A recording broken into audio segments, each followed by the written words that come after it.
Welcome to Dogman Bites. Ow! I decided to go down to the corner gas station for a slushie. It was a hot night. The gas station was a combination convenience store combo that had all sorts of stuff. It was built right next to an interstate highway that ran through the backwoods of Wisconsin and was the coolest thing we'd seen in years. The highway crossed Elmwood Road about a mile from where I lived. I used to walk the distance, but lately I've gotten lazy, I guess, so I drove my car down that evening.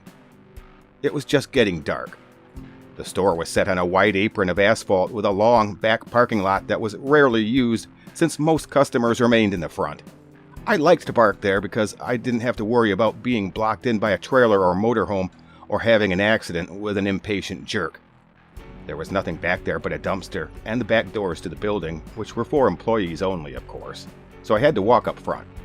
No big deal, unless it was winter, and I'd busted my ass several times on this piece of pavement over the years when it was covered with ice. Anyway, I walked around to the front and went inside and got me a cherry slushie.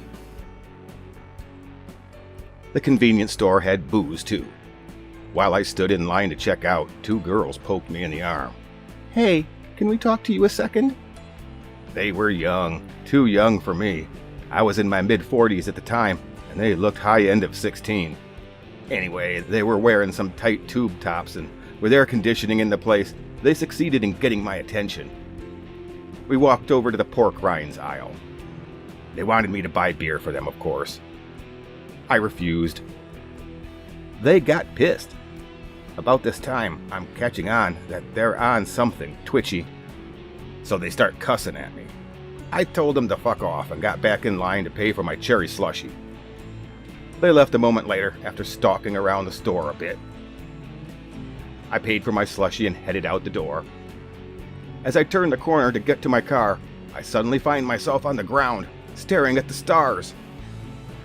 The impact of the guy's fist stunned me. I laid there a moment, collecting my shattered wits, only to hear, "Fucking pervert, keep your hands to yourself." Before the boot hit me in the side of the head, I managed to lift it far enough to see the two girls from the store. I guessed the guys beating the shit out of me were their boyfriends or brothers. Hell, maybe kissing cousins. This is rural Wisconsin after all. I tried to use my words, but there wasn't going to be a chance. I gathered, between the insults and nastiness, that the girls told them that I had either touched them or exposed myself to them inside the convenience store. They grinned at me from a distance, adding their own well-chosen words to the blows I was already receiving.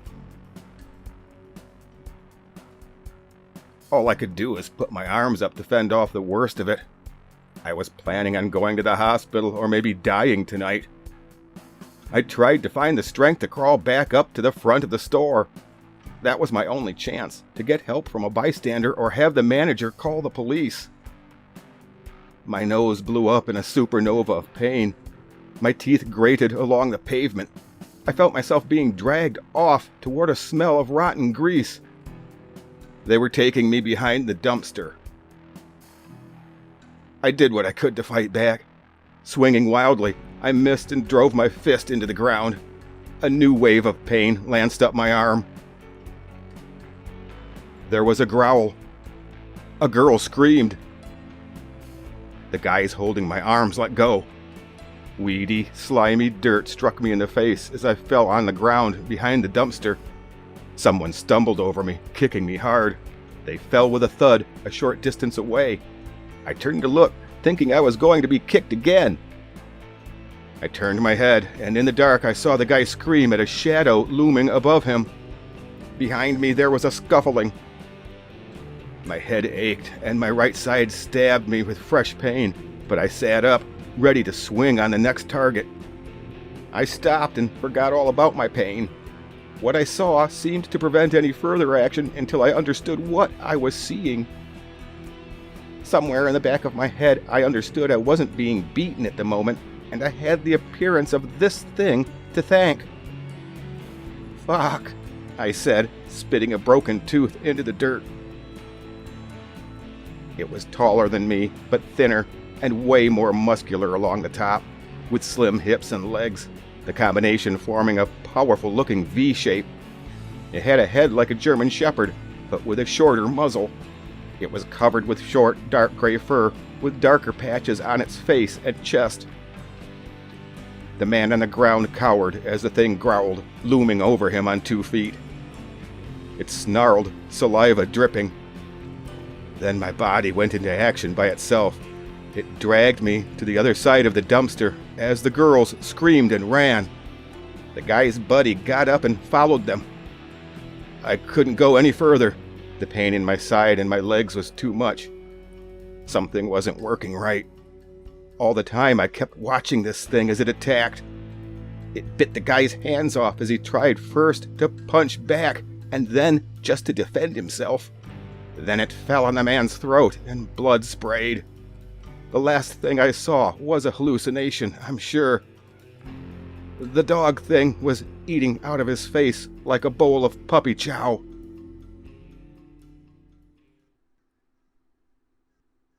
The police took my story in the hospital as I was recovering from the attack.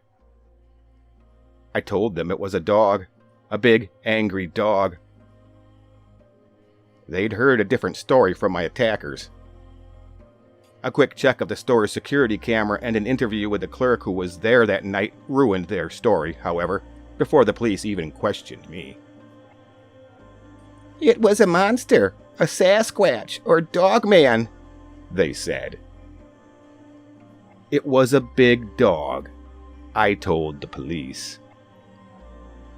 After discovering their lie about me accosting the girls in the store, the police were disinclined to believe anything they said.